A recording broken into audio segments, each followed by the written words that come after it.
Olá, meus amigos e amigas do Legislação Integrada. Aqui quem fala é o professor Bruno Valente. Nossa conversa de hoje é sobre o informativo de número 1106 do STF. Antes de começar, aquele convite, se inscreve no nosso canal, no Spotify, Deezer, Apple Podcasts, Google Podcasts ou no YouTube e ativa o sininho para ficar sabendo das novidades. Nos segue também no Instagram, @legislação_integrada. E o mais importante de todos os convites, acesse nosso site legislaçãointegrada.com.br e vem conhecer o Clube da Lei, esse clube que só tem vantagens e que vai ser um divisor de água nos teus estudos.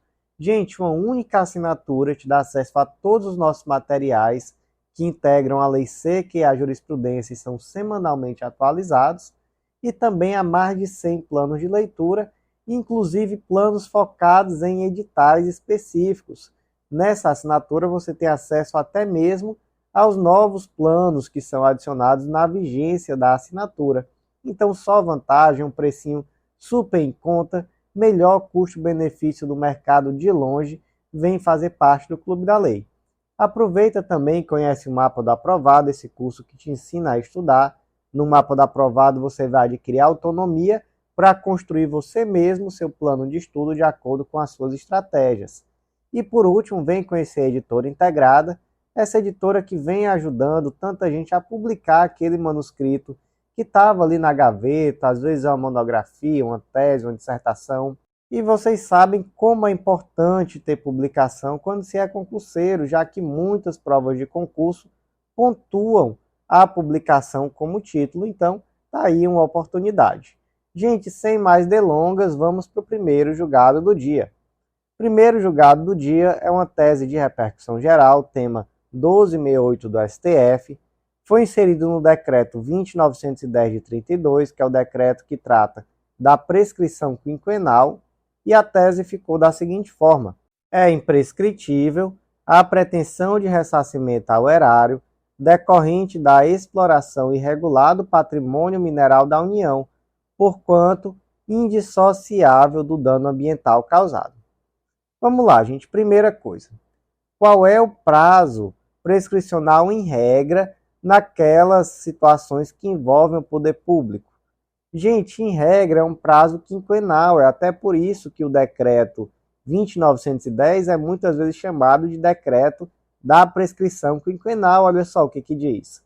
As dívidas passivas da União, dos estados e dos municípios, bem assim todo e qualquer direito ou ação contra a fazenda pública federal, estadual ou municipal, seja qual for a sua natureza, prescrevem em 5 anos, contados da data do ato ou fato do qual se originaram. Esse aqui é o artigo 1º, tá, do decreto. Mas aí, gente, existem exceções, né? Vamos pensar em uma exceção muito famosa: o ressarcimento por dano ao erário decorrente de ato doloso de improbidade administrativa. Então, nesse caso, se trata de uma pretensão que é imprescritível. Aqui no direito ambiental, gente, também temos situações. Então, por exemplo, a ação de ressarcimento ao erário decorrente da lavra mineral, que foi realizada em desacordo com a licença concedida. Nesse caso, nós não temos um mero ilícito civil. Na verdade, nós temos aqui uma lesão ao meio ambiente, uma lesão que é intergeracional e que é necessário que você dê a interpretação que confira a melhor proteção e reparação, né? Proteção, preservação e reparação ao meio ambiente. Então, é por isso que o STF já tinha esse entendimento aqui, é na verdade uma reafirmação de entendimento que se baseia sobretudo na tese de repercussão geral 999. O que essa tese diz? É imprescritível a pretensão de reparação civil de dano ambiental. Então, nesse caso aqui, onde existe uma exploração irregular de patrimônio mineral da União, nada mais se tem do que um dano ambiental, não é isso? Então, é indissociável do dano ambiental, portanto, também é imprescritível. Então, o tema de repercussão geral 1268 ficou como? É imprescritível a pretensão de ressarcimento ao erário decorrente da exploração irregular do patrimônio mineral da União, porquanto indissociável do dano ambiental causado. Próximo julgado do dia foi inserido na Lei 8629 de 93, Lei da desapropriação de terras para fins de reforma agrária, destaque da seguinte forma: são constitucionais os artigos 6º e 9º da Lei 9629 de 93, que exigem a presença simultânea do caráter produtivo da propriedade e da função social como requisitos para que determinada propriedade seja insuscetível de desapropriação para fins de reforma agrária. Então vamos lá, o que diz aqui o artigo 6º? Considera-se propriedade produtiva aquela que, explorada econômica e racionalmente, atinge simultaneamente graus de utilização da terra e de eficiência na exploração, segundo índices fixados pelo órgão federal competente. Então, veja só, existe aqui então, para que a terra seja considerada produtiva, que ela tenha um grau de utilização e eficiência na exploração que seja compatível com os índices fixados pelo órgão federal competente. Temos também o artigo 9º, vamos ler, que ele é muito importante também. A função social é cumprida quando a propriedade rural atende simultaneamente, segundo graus e critérios estabelecidos nesta lei, os seguintes requisitos: 1. Aproveitamento racional e adequado. 2. Utilização adequada dos recursos naturais disponíveis e preservação do meio ambiente. 3. Observância das disposições que regulam as relações de trabalho. 4. Exploração que favoreça o bem-estar dos proprietários e dos trabalhadores. Parágrafo 1º. Considera-se racional e adequado o aproveitamento que atinge os graus de utilização da terra e de eficiência na exploração especificados nos parágrafos 1º a 7º e no artigo 6º dessa lei. E aí, gente, qual era o pleito aqui? O pleito era no sentido de declarar que essa necessidade da presença simultânea do caráter produtivo e da função social era inconstitucional. Faz nem muito sentido, né? Na cabeça de uma pessoa normal, não faz nem muito sentido questionar a constitucionalidade disso, mas o fato é que não vivemos em tempos muito normais. E aí, olha só quais eram os termos, por exemplo, as expressões que queriam que fosse declarada inconstitucionais. Era a expressão explorada econômica e racionalmente, simultaneamente, utilização da terra e eficiência na exploração. Então, em resumo, se queria dizer que, olha, a terra que é em qualquer medida explorada, ela já está inapta a ser colocada para fins de reforma agrária. Então imagina que eu tenho uma propriedade que dá quase o tamanho do estado de Alagoas, mas ela só tem ali 3 cabecinhas de gado e uma plantaçãozinha que não dá meio metro. Essa propriedade é improdutiva? Não, né? Essa propriedade ela é produtiva. Agora, esse nível de produtividade é aceitável? Não, né, gente? Não é aceitável. Então, felizmente, os dispositivos da lei foram declarados sim constitucionais. Como é que ficou o destaque do julgado? São constitucionais os artigos 6º e 9º da Lei 8629 de 93, que exigem a presença simultânea do caráter produtivo da propriedade e da função social como requisitos para que determinada propriedade seja insuscetível de desapropriação para fins de reforma agrária. Próximo julgado do dia foi inserido na Lei dos Cartórios, Lei número 8935 de 94, destaque da seguinte forma: é inconstitucional por violar a regra expressa no artigo 236, parágrafo 3º da Constituição Federal, norma que estabelece a modalidade de concurso de remoção na titularidade de serviços notariais e de registro apenas por avaliação de títulos. Gente, basicamente, olha só o que diz aqui o artigo 16 da Lei dos Cartórios. As vagas serão preenchidas alternadamente, 2/3 partes por concurso público de provas e títulos e 1/3 parte por meio de remoção, mediante concurso de títulos, não se permitindo que qualquer serventia notarial ou de registro fique vaga, sem abertura de concurso de provimento inicial ou de remoção por mais de 6 meses. Então, veja só o que a lei aqui disse. 2/3 das vagas concurso público de provas e títulos. 1/3 mediante concurso exclusivamente de títulos. E aí é que pega. Isso é constitucional, concurso exclusivamente de títulos? Não é, tá?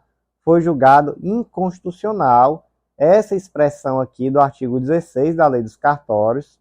A redação aqui, no caso, desse dispositivo foi dado pela Lei 10.506 de 2002, então foi essa redação que foi julgada inconstitucional, porque não é possível, já que é incompatível com a Constituição Federal, o artigo 236, parágrafo 3º da Constituição Federal, esse concurso exclusivo de títulos. Os títulos são fase, né? Então, deve ser concurso público de provas e títulos.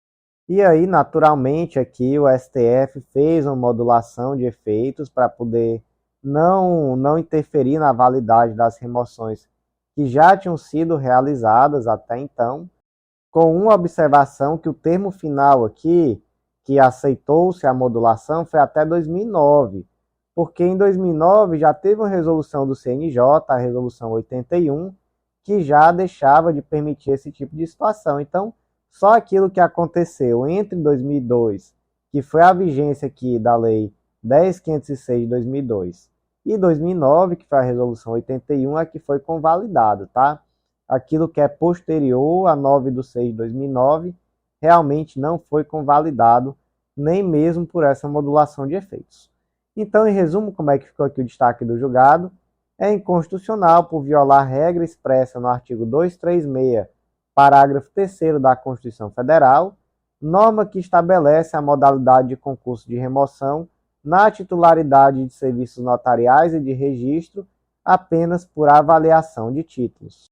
Próximo julgado do dia, inserido na Lei 9394 de 96, Lei das Diretrizes e Bases da Educação Nacional, destaque da seguinte forma: é inconstitucional por invadir a competência privativa do chefe do Poder Executivo e a competência privativa da União para legislar sobre Seguridade Social e sobre diretrizes e bases da educação nacional, bem como violar o núcleo da norma que restringe a aposentadoria especial a funções de magistério, lei estadual de iniciativa parlamentar que estende essa modalidade de aposentadoria para atividades administrativas, técnico-pedagógicas e outras que não propriamente a de professor, inclusive a de representação associativa ou sindical. Primeiro ponto, gente. A Constituição Federal traz um prazo especial para a aposentadoria de professores. Está lá no artigo 201, parágrafo 8º. O prazo, em resumo, ele é reduzido em 5 anos, o tempo efetivo de serviço, quando se trata de função de magistério na educação infantil e no ensino fundamental e médio. Então, nesses casos aqui, magistério na educação infantil e no ensino fundamental e médio, há uma redução do tempo de serviço em 5 anos. E aí, gente, a Lei de Diretrizes e Bases da Educação Nacional, né, que é a Lei 9394 de 96, ela traz uma regulação dessa matéria e ela traz que não é só o professor que está exclusivamente em sala de aula que tem acesso a essa redução de prazo para aposentadoria. Ela abrange também o diretor de unidade escolar e aquelas pessoas que estão em atividade de coordenação e assessoramento pedagógico. Então, até aí tudo certo. Qual a questão? A questão é que lá no Rio Grande do Sul foi editada a Lei 9841 de 93, e essa lei, que diga-se de passagem, era de iniciativa parlamentar, ela passou a conceder essa modalidade de aposentadoria especial também para atividades administrativas, técnico-pedagógicas e até mesmo para atividades de representação associativa ou sindical. Então, essa lei ela foi considerada inconstitucional sob 2 aspectos, tá? Primeiro, por vício de iniciativa, se entendeu que a iniciativa aqui era do Poder Executivo, e em segundo lugar, se entendeu que cabe à União, né, uma competência da União, editar norma geral sobre previdência social. Então, nesse caso aqui, onde se previu esse tipo de requisito diferenciado para a concessão de aposentadoria especial, isso vai de encontro à norma geral que está prevista na Lei 9394. Se entendeu que, da forma com que foi previsto, isso chega, inclusive, a desvirtuar a finalidade protetiva da norma, que é uma finalidade protetiva que está relacionada ao professor. E não a qualquer professor, né? Ao professor de ensino de educação infantil, fundamental e médio, aquela pessoa que exerce a função em sala de aula. E aí a lei de diretrizes e bases até permite uma ampliação, mas para quem? Para o diretor e também para o coordenador e para o assessor pedagógico. Passando disso, aí realmente não é possível. Então, como é que ficou aqui o destaque do julgado? É inconstitucional por invadir a competência privativa do chefe do Poder Executivo e a competência privativa da União para legislar sobre Seguridade Social e sobre diretrizes e bases da educação nacional, bem como por violar o núcleo da norma que restringe a aposentadoria especial a funções de magistério, lei estadual de iniciativa parlamentar, que estende essa modalidade de aposentadoria para atividades administrativas, técnico-pedagógicas e outras que não propriamente a de professor, inclusive a de representação associativa ou sindical. Próximo julgado do dia inserido na Constituição Federal, e é mais uma tese, aqui a tese fixada na ADI 4216 do Tocantins.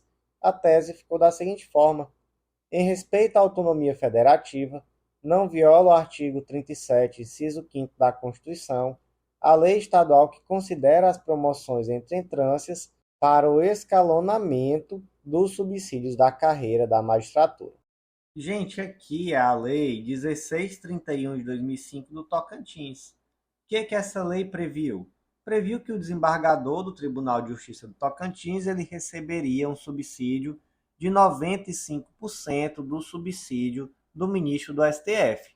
E previu também que cada categoria abaixo na magistratura iria receber um subsídio 5% menor. Vocês sabem como é que se chama isso cotidianamente? É o escalonamento. O escalonamento é um pleito muito comum nas carreiras. Nas carreiras policiais, por exemplo, em muitos estados é muito comum. O soldado ele diz: eu ganho uma mixariazinha, enquanto o coronel ganha um valor que é muito, muito maior e não tem uma relação. E aí a carreira diz: não, seria interessante que fosse escalonado. Então, o coronel ganha X, então o tenente-coronel vai ganhar tantos por cento de X, e aí vai descendo, né? O capitão vai ganhar um percentual um pouco menor que o coronel, o soldado vai ganhar um percentual ainda menor, mais escalonado, né? Você tem aí uma correlação. Isso é inconstitucional? Não é não. Isso não é inconstitucional, é perfeitamente possível o escalonamento de subsídios, inclusive na carreira de magistratura. E aí na carreira de magistratura, quem está no topo é o ministro do STF. Então você pega o salário, o subsídio, né, melhor dizendo, do desembargador e diz que é 95% do subsídio do ministro do STF. E aí você vai descendo, vai escalonando, até que aquele juiz substituto vai receber ali um percentual, vamos dizer 70%, 65% do subsídio do ministro do STF. Tudo certo. Não tem nada de errado nisso. O que é que não pode, gente? O que não pode é vincular o subsídio de uma carreira a outra. Então, você não pode vincular, por exemplo, dizer que o promotor de justiça vai ganhar 100% do salário do juiz de direito. Não, isso não existe. O defensor público vai ganhar o mesmo salário do promotor de justiça. Nada disso é possível. Então, o que você não pode é vincular o salário de uma carreira ao de outra. Dentro da mesma carreira, é constitucional o escalonamento. Dito isso, como é que ficou aqui a tese? Em respeito à autonomia federativa, não viola o artigo 37, inciso 5º da Constituição, a lei estadual que considera as promoções entre instâncias para o escalonamento dos subsídios da carreira de magistratura. Próximo julgado do dia inserido na Constituição Federal destaque da seguinte forma: é inconstitucional por ferir o princípio federativo e da autonomia dos estados, bem como por ofender a autonomia e a independência do Ministério Público, norma estadual que autoriza a remoção por permuta em âmbito nacional entre membros do Ministério Público dos estados e do Distrito Federal e territórios. A lei aqui que está sendo impugnada é a Lei 653 de 2009 do Estado do Rio Grande do Norte. O que ela permitiu? A permuta entre membros vitalícios de quaisquer ministérios públicos do Estado, do DF e territórios, da mesma entrância ou categoria. Então, por exemplo, caso a lei estadual do Ministério Público do Tocantins permita a permuta, aqui é um exemplo, tá? De acordo com essa lei do Estado do Rio Grande do Norte, o promotor de justiça desse estado poderia, por exemplo, permutar com o promotor de justiça do Tocantins. Por que eu disse caso o Tocantins tenha uma lei em sentido semelhante? Porque, obviamente, a lei aqui é estadual, né? Então, partindo dessa premissa aqui, teríamos que ter a mesma regulação nos dois estados. Então, a ideia aqui seria basicamente essa. O indivíduo ele é promotor de justiça, ele é da mesma entrância de um promotor de justiça de outro estado, eles poderiam permutar desde que ambos sejam vitalícios. Esse tipo de lei é constitucional? STF entende que não, entende que viola o princípio do concurso público, entende que não existe uma carreira única comum a todos os ministérios públicos estaduais e ao Ministério Público da União. Então, para o STF, esse tipo de lei é inconstitucional. Não é possível esse tipo de permuta entre promotores de justiça de dois estados diversos. Mas aí, gente, esse tema merece ter uma atenção. Vamos todos ficar aqui de olhos muito abertos para entender o que o STF vai entender após a promulgação da PEC 162 de 2019. Essa PEC, gente, ela já foi aprovada, até ela só não foi promulgada ainda, até a data de hoje que eu estou gravando. E ela permite exatamente esse tipo de permuta em relação a magistrados. Olha só, ela altera o artigo 93, inciso 8º-A da Constituição, que passa a ter a seguinte redação: a remoção a pedido ou a permuta de magistrados de comarca de igual entrância, quando for o caso, e dentro do mesmo segmento de justiça, inclusive entre juízes de segundo grau, vinculados a tribunais diferentes, na esfera da justiça estadual, federal ou do trabalho, atenderá no que couber ao disposto nas alíneas A, B e C do inciso 2 do caput do artigo 94 da Constituição Federal. Então, essa emenda constitucional vem exatamente para permitir esse tipo de permuta, que um juiz de um determinado estado permute com o juiz de outro determinado estado, por exemplo. E aí vem a questão: pode ser que o STF entenda que isso é inconstitucional? Pode. Afinal de contas, uma emenda constitucional pode sim ser declarada inconstitucional. O que não pode ser declarado inconstitucional é uma norma originária da Constituição. Então, o texto originário da Constituição não tem como ser declarado inconstitucional. Certo, professor, mas pelo que você leu aí, essa PEC trata de magistratura e o julgado é sobre o Ministério Público. Tá ficando doido, é? Querendo me confundir? Não, calma, não estou querendo me confundir, não. Mas veja só, o artigo 129, parágrafo 4º da Constituição Federal diz que aplica-se ao Ministério Público no que couber o disposto no artigo 93. Então, o inciso 8º-A com essa nova redação está no artigo 93. Em tese, existe uma interpretação muito viável de que isso também poderá ser aplicado ao Ministério Público. Só ao Ministério Público, professor? Não.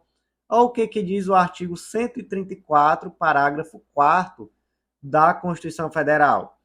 São princípios institucionais da Defensoria Pública a unidade, a indivisibilidade e a independência funcional, aplicando-se também no que couber o disposto no artigo 93 e no inciso 2 do artigo 96 da Constituição.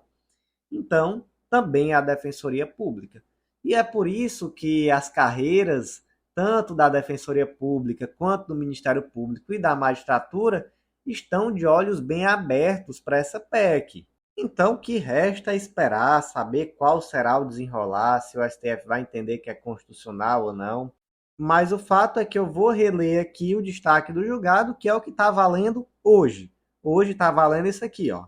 É inconstitucional por ferir o princípio federativo e a autonomia dos estados bem como por ofender a autonomia e a independência do Ministério Público, norma estadual que autoriza a remoção por permuta em âmbito nacional entre membros dos Ministérios Públicos dos Estados e do Distrito Federal e Territórios. Próximo julgado do dia inserido na Constituição Federal, destaque da seguinte forma: é constitucional, pois revela a opção política do legislador, adotada em conformidade com a margem de discricionariedade atribuída pela própria Constituição Federal de 88, dispositivo de lei orgânica estadual que dispensa a formação de lista tríplice para a nomeação do Procurador-Geral do Ministério Público junto ao Tribunal de Contas Estadual.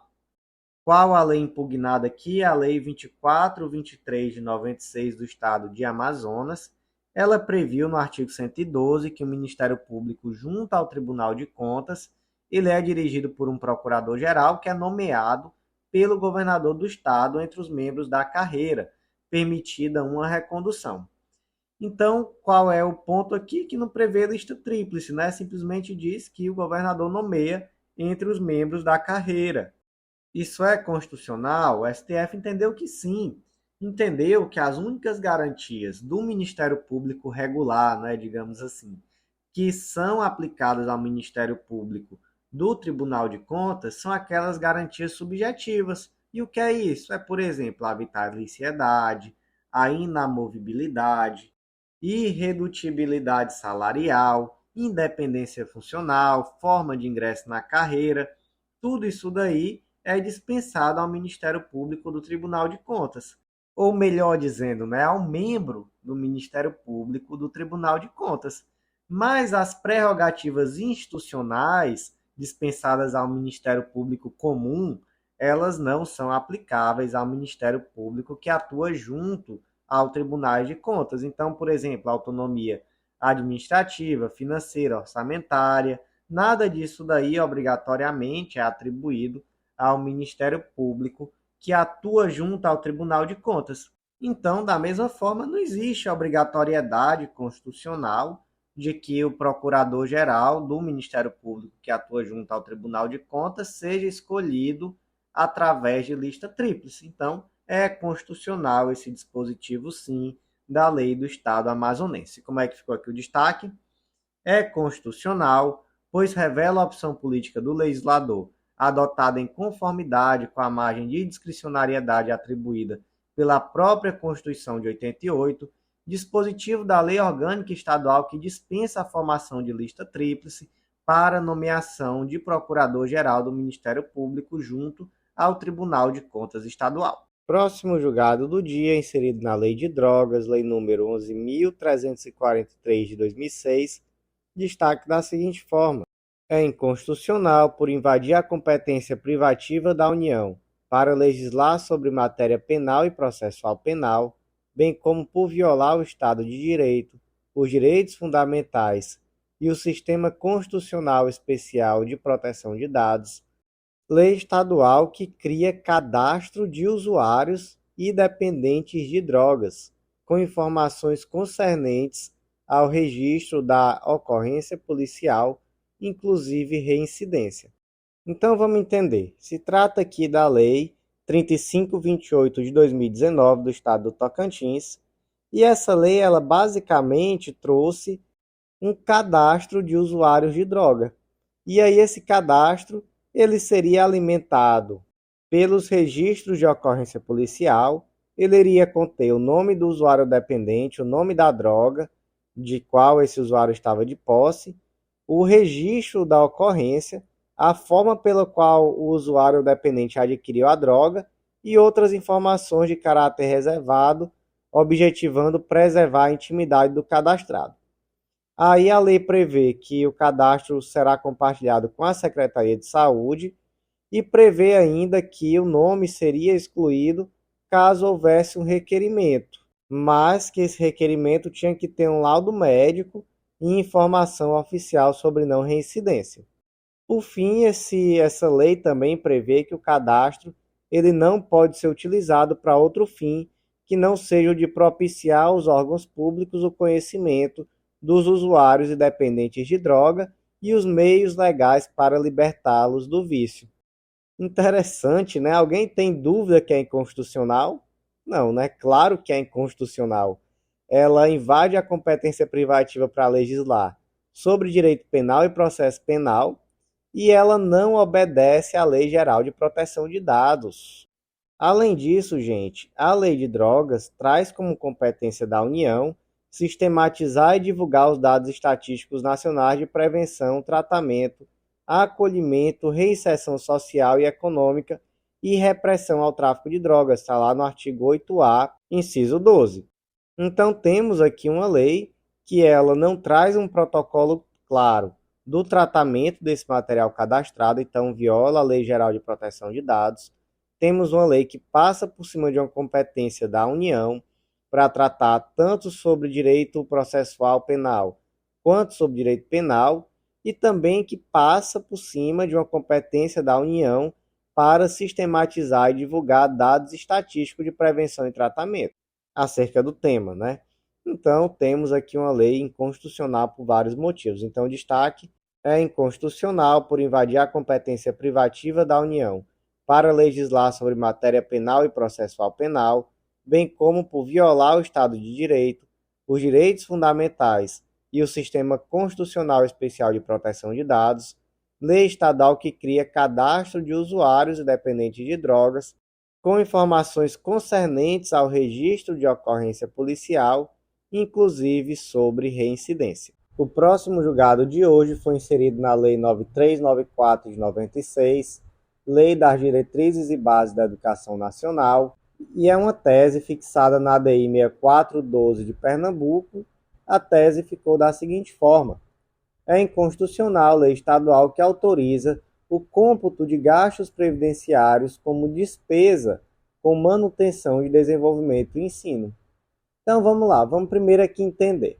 O primeiro ponto é que a Constituição Federal traz no artigo 212 que a União aplicará anualmente nunca menos de 18% e os estados, o DF e os municípios 25% no mínimo da receita resultante de impostos compreendida a proveniente de transferências na manutenção e desenvolvimento do ensino. Então, basicamente, vai ter que investir em educação, no mínimo 18% a União, no mínimo 25% estados e municípios. Parágrafo 7º, é vedado o uso dos recursos referidos no caput e nos parágrafos 5º e 6º desse artigo para pagamento de aposentadorias e pensões. Então, o que a Lei Complementar 43 de 2002 do Estado de Pernambuco fez? Ela fez basicamente o que o parágrafo 7º está vedando. Ela trouxe que, dentre as despesas de manutenção e desenvolvimento do ensino para fim de atendimento no disposto ao artigo 202 da Constituição, está a dotação orçamentária específica referente ao pessoal docente e aos demais profissionais de educação em gozo de benefício previdenciário, inclusive seus pensionistas. Então, gente, está muito claro, né? Basicamente, trouxe algo que está expressamente vedado no artigo 212, parágrafo 7º. Não é possível utilizar o gasto com previdência como parte do gasto em educação e ensino para efeitos de verificar o atendimento ao mínimo constitucional.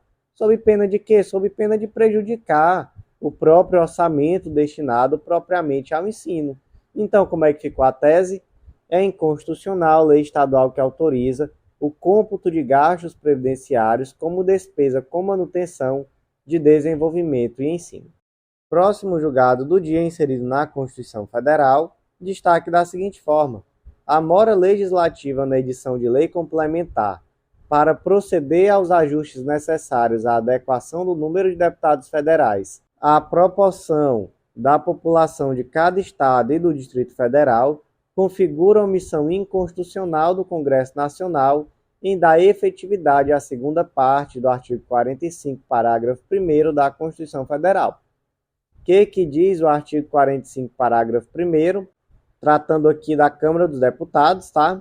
O número total de deputados, bem como a representação por estado e pelo DF, será estabelecido em lei complementar proporcionalmente à população, procedendo-se aos ajustes necessários no ano anterior às eleições, para que nenhuma daquelas unidades da federação tenha menos de 8 ou mais de 70 deputados. Então veja só, a Constituição traz o imperativo, que é o quê? É a edição de uma lei complementar, que ela vai sempre, no ano anterior da eleição, realizar os ajustes necessários, porque, claro que é natural que as populações mudem, então um determinado estado pode, em 4 anos, ter uma população maior, o outro estado reduziu sua população, e isso acaba tendo um impacto direto naquela que deve ser a representação desse estado na Câmara dos Deputados. Mas não só lá, também na Assembleia Legislativa, tá? Até porque o artigo 27 da Constituição Federal diz que o número de deputados à Assembleia Legislativa corresponderá ao triplo da representação do Estado na Câmara dos Deputados, e atingindo o número de 36, será acrescido de tantos quanto forem os deputados federais acima de 12. Então, existe também um impacto no tamanho das Assembleias Legislativas Estaduais. Então, o que o STF decidiu? Ele, de fato, entendeu que existe aqui uma mora legislativa. Ele deu até 30 de junho de 2025 para o Congresso Nacional suprir essa omissão, e ele determinou que, caso não supra, as próximas eleições vão tomar por base o censo de 2022 do IBGE e a metodologia que foi utilizada lá na resolução do TSE número 23383 de 2013. E aí, só a título de curiosidade, eu trouxe uma tabela que eu tirei de uma reportagem do G1, que trata já de uma perspectiva do que vai mudar, quais estados vão ter mais deputados, quais terão menos. Então, são 14 estados, segundo uma projeção feita pelo Departamento Intersindical de Assessoria Parlamentar. 14 estados têm modificações. Então, por exemplo, o estado do Ceará passaria de 22 para 23 deputados federais. A Bahia, por sua vez, perderia 2 deputados, de 39 para 33. O Pará cresceria de 17 para 21. São Paulo permaneceria nos 70. O Rio de Janeiro perderia 4 deputados federais, de 46 para 42. Rio Grande do Sul perderia 2 deputados, de 31 para 29. Enfim, são 14 estados com modificações. Eu coloquei essa tabelinha. E é claro que sempre que tiver impacto no tamanho da representação na Câmara dos Deputados, a Assembleia Legislativa do Estado também vai ter modificação. Então, como é que ficou aqui o destaque do julgado? A mora legislativa na edição de lei complementar para proceder aos ajustes necessários à adequação do número de deputados federais à proporção da população de cada estado do DF configura omissão inconstitucional do Congresso Nacional em dar efetividade à segunda parte do artigo 45, parágrafo 1º da Constituição Federal. Próximo julgado do dia inserido na Constituição Federal, e é uma tese de repercussão geral, tema 1019 do STF, e a tese ficou da seguinte forma: o servidor público civil que preencheu os requisitos para a aposentadoria especial prevista na Lei Complementar 51 de 85 tem direito ao cálculo de seus proventos com base na regra da integralidade e, quando também prevista em lei complementar, na regra da paridade, independentemente do cumprimento das regras de transição especificadas nos artigos 2º e 3º da Emenda Constitucional 47 de 2005, por enquadrar-se na exceção prevista no artigo 40, parágrafo 4º, inciso 2 da Constituição Federal, na redação anterior à Emenda Constitucional 103 de 2019, atinente ao exercício de atividade de risco. Vamos primeiro aqui entender conceitos, tá? O que é a paridade? A paridade é a regra segundo a qual a aposentadoria é recalculada sempre que o servidor da ativa tiver aumento salarial. Então, o servidor da ativa teve aumento, o aposentado também tem o mesmo aumento. Integralidade é a aposentadoria do servidor com base no valor integral do último salário de contribuição. São duas coisas lindas e maravilhosas do serviço público, mas que ficaram no passado, né? Só para quem já é servidor há um bom tempo e com regras bem específicas. Agora vamos falar especificamente de policiais. Até a Emenda Constitucional 103 de 2019,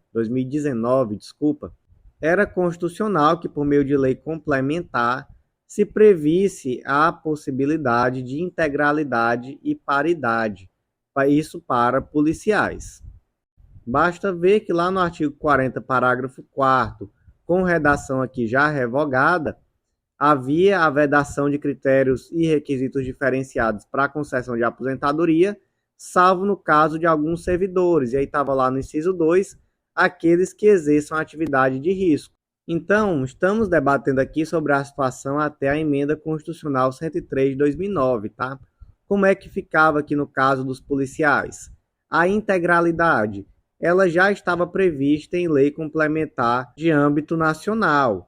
Então, é a lei complementar 51 de 85, então o policial já teria direito à integralidade.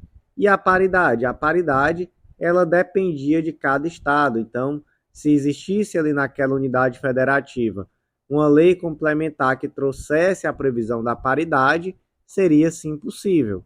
Já se não existisse essa lei, aí realmente o policial não teria direito à paridade. Então, como ficou aqui a tese de repercussão geral, o servidor público policial civil que preencheu os requisitos para a aposentadoria especial voluntária prevista na Lei Complementar 51 de 85 tem direito ao cálculo de seus proventos com base na regra da integralidade e, quando também previsto em lei complementar, na regra da paridade, independentemente do cumprimento das regras de transição especificadas nos artigos 2º e 3º da Emenda Constitucional 47 de 2005, por enquadrar-se na exceção prevista do artigo 40, parágrafo 4º, inciso 2 da Constituição Federal, na redação anterior da Emenda Constitucional 103 de 2019, atinente a exercício de atividade de risco.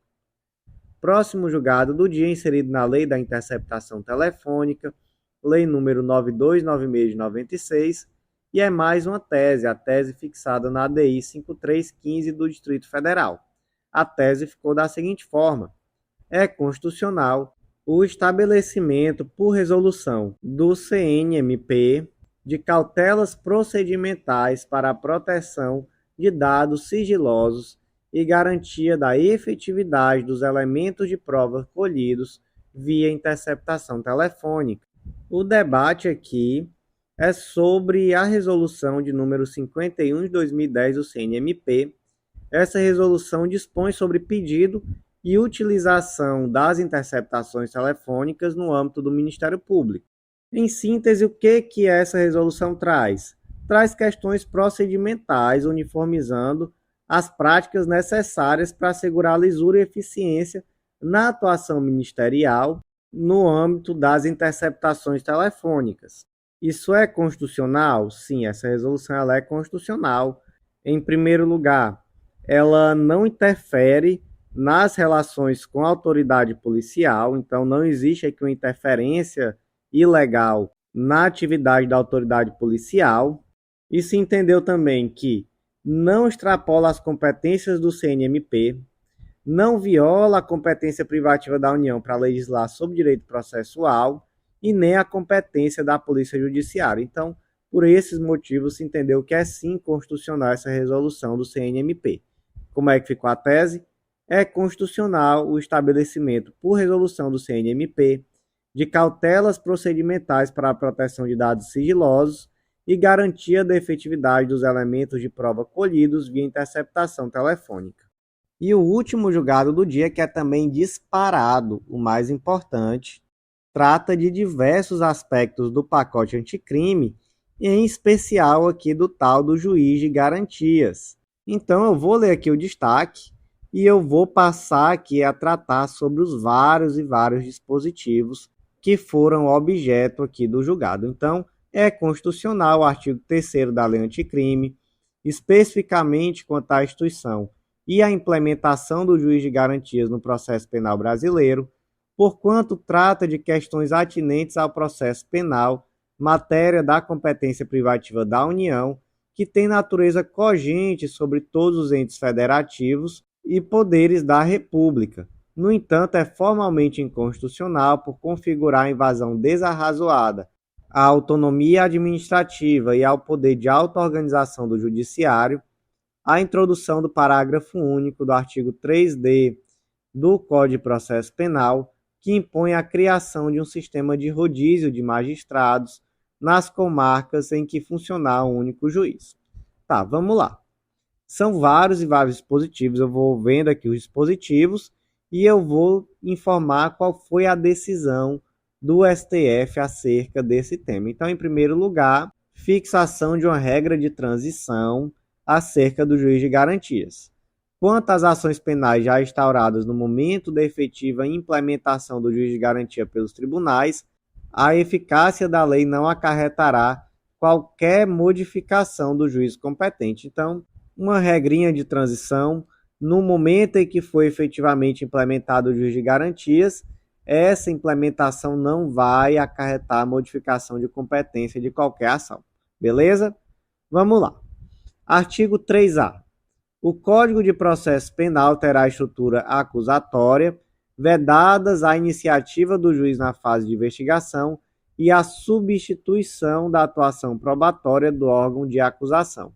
Aqui tivemos uma interpretação conforme a Constituição. Em que sentido? No sentido de que o juiz pode, pontualmente, nos limites legalmente autorizados, determinar a realização de diligência suplementar com fim ali de dirimir alguma dúvida ou alguma questão referente ao julgamento do mérito. Então, quanto a esse ponto, interpretação conforme a Constituição. Mais à frente, mais uma interpretação conforme a Constituição para fixar um prazo de 12 meses para a implementação do juiz de garantias. E aí já trouxe até a possibilidade de uma única prorrogação de até 12 meses, e essa possibilidade, né, tem que ser devidamente justificada em um procedimento realizado junto ao CNJ. Então, o próprio CNJ poderá ainda prorrogar esse prazo em mais 12 meses, né? Então até 24 meses. Como consequência, o prazo que estava previsto lá no artigo 20 do pacote anticrime, de 30 dias, foi declarado inconstitucional. Outra interpretação conforme a Constituição aqui de alguns dos incisos do artigo 3b, e em que sentido? Em que sentido? De informar que o contraditório ele será preferencialmente em audiência pública e oral. Então, mais uma interpretação conforme a Constituição. E nesse julgado, principalmente, gente, eu recomendo muito pegar o material escrito, tá? Todo o Código de Processo Penal também já foi atualizado por esse julgado, então muito importante. Outro dispositivo que recebeu interpretação conforme a Constituição. Lá no 3b, temos, né, dentre as competências do juiz de garantias, decidir sobre o requerimento de produção antecipada de provas consideradas urgentes e não repetíveis, assegurado contraditório e ampla defesa em audiência pública e oral. E aí, nesse caso aqui, interpretação conforme a Constituição, para deixar claro que o juiz pode deixar de realizar a audiência quando houver um risco ao processo ou mesmo diferi-la. Então, também não é algo aqui cravado na pedra que sempre vai ter que ter audiência, né? Então, quando for necessário, ele pode sim ou deixar de realizar ou diferir essa audiência. Outra interpretação conforme a Constituição aqui de vários incisos do artigo 3b. Nessa interpretação conforme a Constituição, se fixou um prazo aqui de até 90 dias para que todos os atos praticados pelo Ministério Público como condutor de investigação penal sejam encaminhados ao Judiciário sob pena de nulidade. Então, devem sim ser submetidos ao controle judicial também aquelas investigações que são realizadas pelo Ministério Público. Agora, um dispositivo que foi julgado inconstitucional. O artigo 3b, inciso 14 do Código de Processo Penal, porque ele diz que cabe ao juiz de garantias decidir sobre o recebimento da denúncia ou queixa. E não, porque cessa a competência do juiz de garantias no oferecimento da denúncia. Quem recebe a denúncia não é o juiz de garantias, é o juiz mesmo, o juiz regular, digamos assim. Mais uma interpretação conforme, aqui do artigo 3b, parágrafo 1º. o preso em flagrante ou por força de mandado de prisão provisória será encaminhado à presença do juiz de garantias no prazo de 24 horas, momento em que será realizada a audiência com a presença do Ministério Público e da Defensoria Pública ou de advogado constituído, vedado o emprego de videoconferência.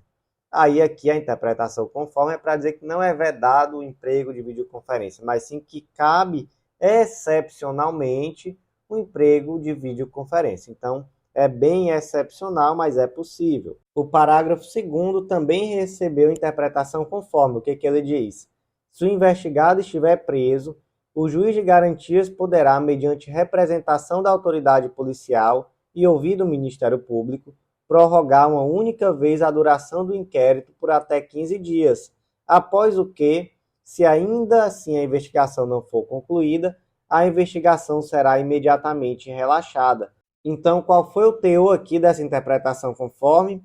Foi a de que o juiz pode decidir de forma fundamentada, reconhecendo a necessidade de prorrogação para a obtenção de novas provas, desde que haja elemento concreto que demonstre que, de fato, a investigação é complexa e que a inobservância desse prazo previsto em lei não implica em revogação automática da prisão preventiva. Então, deve o juiz competente ser instado a avaliar os motivos que ensejam essa prisão preventiva. Artigo 3C, mais um artigo que recebeu interpretação conforme a Constituição, porque esse dispositivo diz que o juiz de garantias ele abrange todas as infrações penais, exceto as de menor potencial ofensivo. Não, isso está errado. A interpretação aqui que o STF dá é no sentido de que também não abrange, além das infrações penais de menor potencial ofensivo, as de competência do júri, as de violência doméstica e familiar e aquelas que são de competência originária dos tribunais. Então, nesses casos, não há juiz de garantias. Aqui, uma inconstitucionalidade agora do artigo 3º-C, parágrafo 1º, aqui do termo recebida. Porque como é que é o dispositivo? Recebida a denúncia ou queixa, as questões pendentes serão decididas pelo juiz da instrução e julgamento, e não é recebida, é oferecida. A partir do momento em que for oferecida a denúncia, cessa a atividade do juiz de garantias e passa a ter a atividade do juiz da instrução e julgamento. Mais um dispositivo aqui que teve a inconstitucionalidade do termo recebido, parágrafo 2º. Também traz o termo recebida a denúncia e não. O correto é oferecida a denúncia. Foi oferecida a denúncia, o juiz de garantias passa o bastão para o juiz da instrução e julgamento. Mais uma inconstitucionalidade aqui do parágrafo 4º. Fica assegurado às partes amplo acesso aos autos acautelados na Secretaria do Juízo de Garantias. E aqui temos mais uma interpretação conforme no sentido de que, uma vez encerrada a atividade do juiz de garantias, esses autos são remetidos ao juiz da instrução e julgamento. Mais um ponto aqui, artigo 3º-D, parágrafo único, julgados inconstitucionais. O que diziam?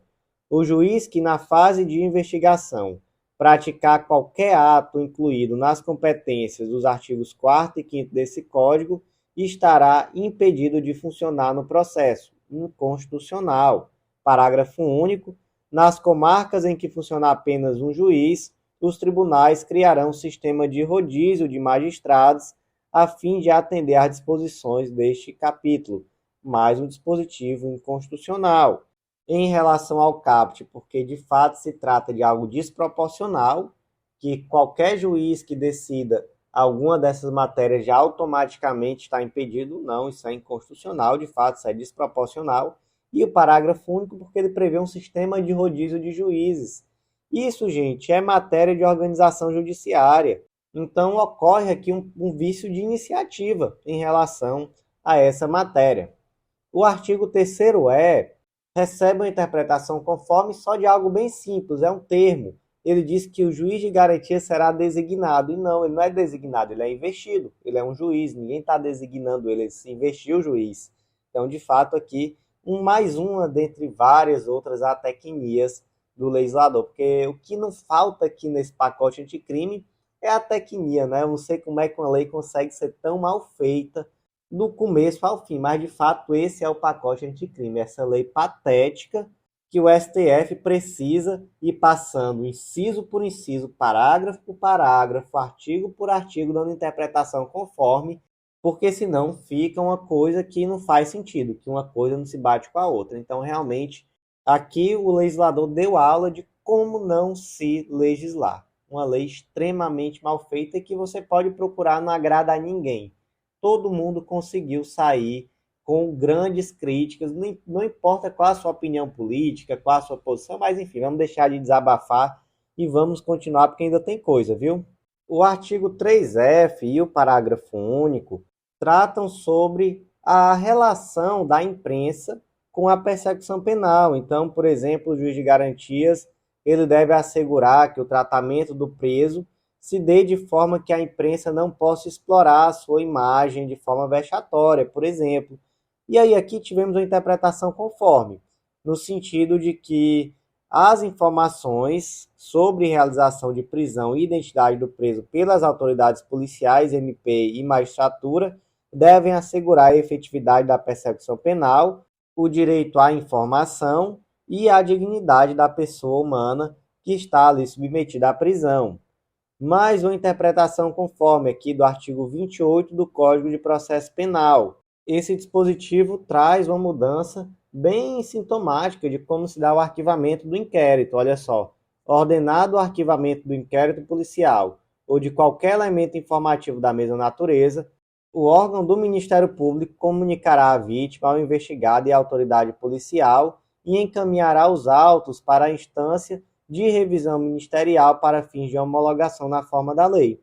Então, aqui uma interpretação conforme a Constituição, que traz que, ao se manifestar pelo arquivamento do inquérito policial ou de qualquer elemento informativo, o Ministério Público ele submete sua manifestação ao juiz competente e ele comunica à vítima, ao investigado, à autoridade policial, e ele pode também encaminhar os autos ao procurador-geral ou à instância de revisão ministerial, quando houver, para fim de homologação. O artigo 28, parágrafo 1º, também recebeu interpretação conforme a Constituição. O que ele diz? Se a vítima ou seu representante legal não concordar com o arquivamento do inquérito policial, poderá, no prazo de 30 dias do recebimento da comunicação, submeter a matéria à revisão da instância competente do órgão ministerial, conforme dispuser a respectiva lei orgânica. A interpretação conforme foi para dizer que não é só a vítima ou seu representante legal. A autoridade judicial também pode, desde que exista aí, no caso, uma teratologia ou uma patente legalidade. Então, nesses casos, o juiz também poderia submeter essa matéria à revisão da instância competente no órgão ministerial.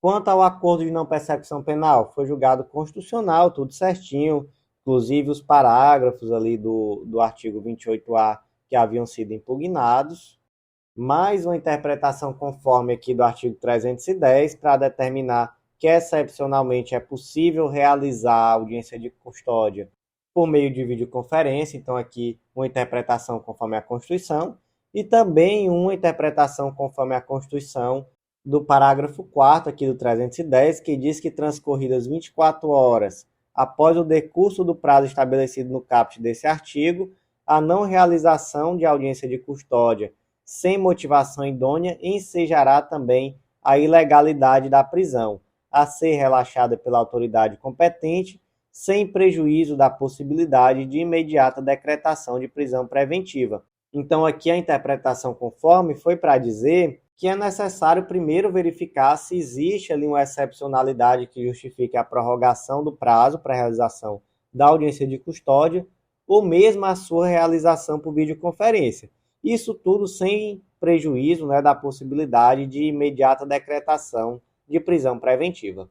Então, gente, foram essas as intervenções realizadas pelo STF aqui no Código de Processo Penal, na redação dada pelo tal do pacote anticrime. Realmente percebe-se que é uma lei extremamente mal feita, técnica, e que precisou passar por muitos remendos para poder parecer minimamente técnica, para poder minimamente fazer sentido.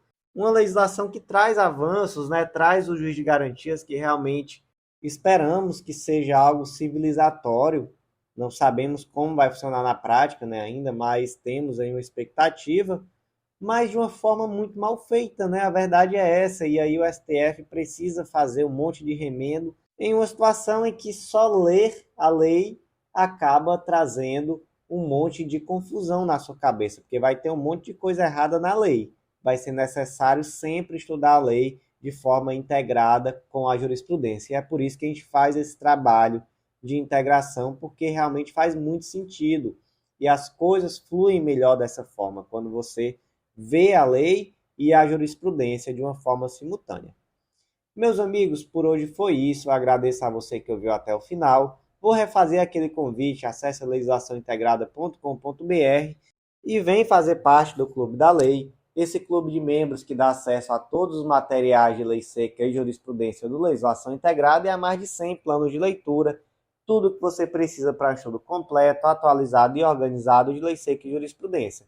Aproveita também e conhece o Mapa do Aprovado, esse curso que te ensina a estudar. Com ele, você vai adquirir as ferramentas necessárias para organizar o seu próprio plano de estudo de uma forma bem estratégica e pautada na sua realidade. E por último, vem publicar com a gente, vem conhecer a Editora Integrada, essa editora que já ajudou tantos concurseiros a publicarem aquele livro que estava ali na gaveta, às vezes era uma monografia, às vezes era uma dissertação, um TCC, e de uma forma muito simples nós conseguimos publicar esse livro, colocar à venda, e você consegue pegar ele inclusive em formato físico. Então, uma ferramenta muito interessante à disposição de você, que democratiza o acesso à publicação e que pode ser um grande diferencial, inclusive em prova de títulos. Então, meus amigos, por hoje foi isso. Eu agradeço a vocês e até a próxima.